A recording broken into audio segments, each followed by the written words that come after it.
योगी जी का राज जंगल राज नहीं है बल्कि वैसी राज है। एसआईटी योगी जी से पूछताछ करेगा कि 8 दिन तक एफआईआर। पूरे मामले में सीबीआई जांच के बगैर न्याय मिलना संभव नहीं है। हत्या, लूट, डकैती, बलात्कार, नृशंस हत्या, मासूम बच्चियों की हत्या की इतनी बाढ़ आ गई है उत्तर प्रदेश में, ऐसा मालूम पड़ रहा है कि ये जंगल राज नहीं वैसी राज बन गया। अब योगी जी अपने पद से इस्तीफा दे दो। बेटियों के साथ बलात्कार हो रहा है और बलात्कार करने के बाद उनकी नृशंस हत्या हो जाती है। और ये कोई पहला मामला नहीं है। जौनपुर के मड़ियाओं में एक दलित बेटी के साथ बलात्कार हुआ और उसकी नृशंस हत्या।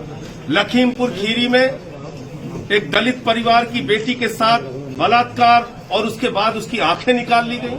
हाथरस का ये कांड जिसमें गले की हड्डी तोड़ दी, जीभ काट ली और उसके बाद गैंग रेप का मुकदमा नहीं लिखा जा रहा है। 8 दिन तक एफआईआर दर्ज नहीं हो रही है। बलरामपुर का कांड, गैंग रेप होता है, उसी तरह से इस बेटी की भी हड्डियां तोड़ दी गई, मुंह में इंजेक्शन लगाया गया, जान से मार दिया गया। इतनी हैवानियत, इतनी दरिंदगी। तो मैं तो समझता हूं कि योगी जी का राज जंगल राज नहीं है बल्कि वैसी राज है।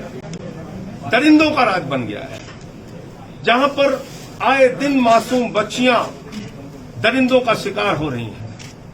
छोटी छोटी बच्चियों के साथ बलात्कार की घटनाएं हो रही हैं। और इसलिए ऐसी सत्ता को जो चिन्मयानंद के पक्ष में खड़ी होती है, जो कुलदीप सेंगर के पक्ष में खड़ी होती है, जो बलात्कारियों को बचाने के लिए काम करती है, बलात्कारियों के खिलाफ काम नहीं करती, ऐसी योगी सरकार को 1 मिनट भी सत्ता में रहने का अधिकार नहीं है।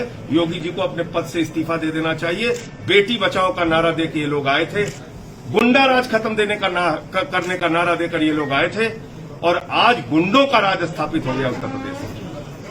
हर जगह इस तरह की घटनाएं सामने आ रही हैं। इस पूरे मामले में हम लोगों ने मांग की है, एसआईटी से जांच संभव नहीं है। चोर चोर की जांच नहीं करेगा।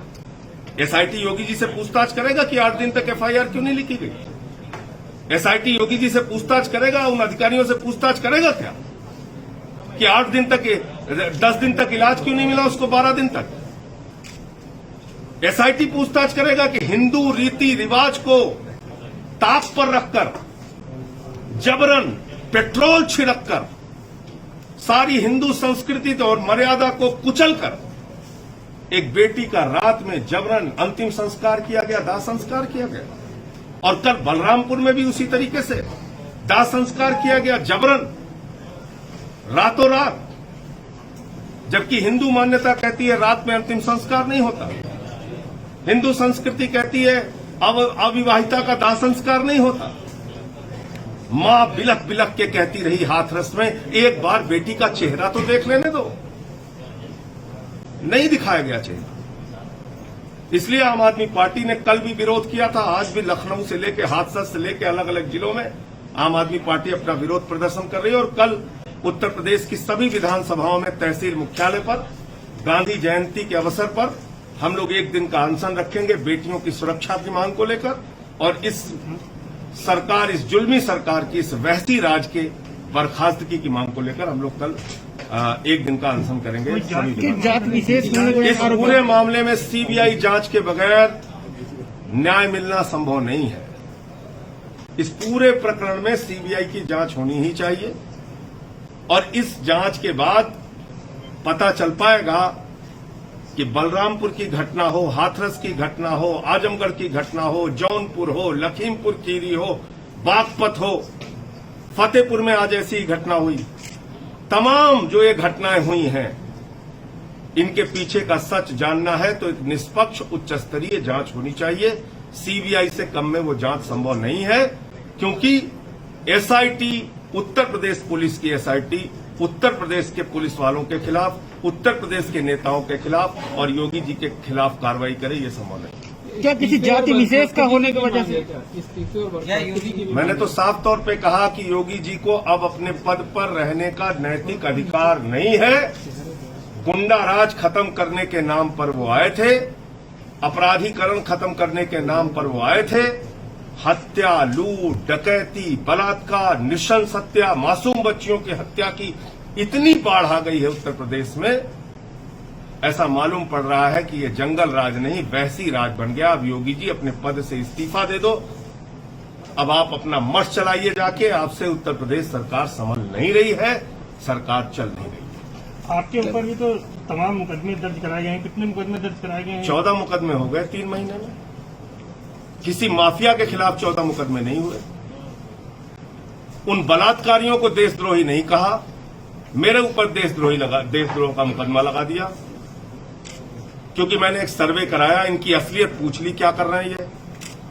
63% लोगों ने उसमें मत दिया कि हां ये जातिवादी सरकार चला रहे हैं। तो इसलिए आप एक प्रदेश के मुख्यमंत्री हैं, 24 करोड़ लोगों के मुखिया हैं, आप जातिवाद फैला रहे हैं पूरे उत्तर प्रदेश में। ये तो बहुत ही दुर्भाग्यपूर्ण है। अच्छा, मायावती जी ने कहा है कि आरएसएस ने जबरदस्ती इनको मुख्यमंत्री बना दिया, चलाने लायक नहीं है उत्तर प्रदेश। देखिए, मायावती जी आज पता नहीं कैसे बोल पाई हैं, मैं नहीं समझ पा रहा हूं, लेकिन वो भारतीय जनता पार्टी के मुखपत्र के रूप में तब्दील हो गई हैं। उनकी किसी बात को गंभीरता से न लिया जाए। वो कह रही हैं कि मैं रात में सोती रही और जब सुबह उठी तो मुझे बलरामपुर घटना का पता चला। पूरे कल शाम से ही हाहाकार मच गया और प्रदेश की 4 बार की मुख्यमंत्री रह चुकी मायावती जी, उनको पता नहीं चला। मजबूरी में प्रेस कॉन्फ्रेंस करने आती हैं और भाषा ऐसी इस्तेमाल करती हैं जैसे मालूम पड़ता है कि भारतीय जनता पार्टी की सलाहकार की नियुक्ति हो गई है उनकी। तो ये बहुत ही अजीब स्थिति देखने को मिल रही है कि उत्तर प्रदेश में विपक्ष नाम की कोई चीज बची नहीं। Press the bell icon and never miss any update from TNNI.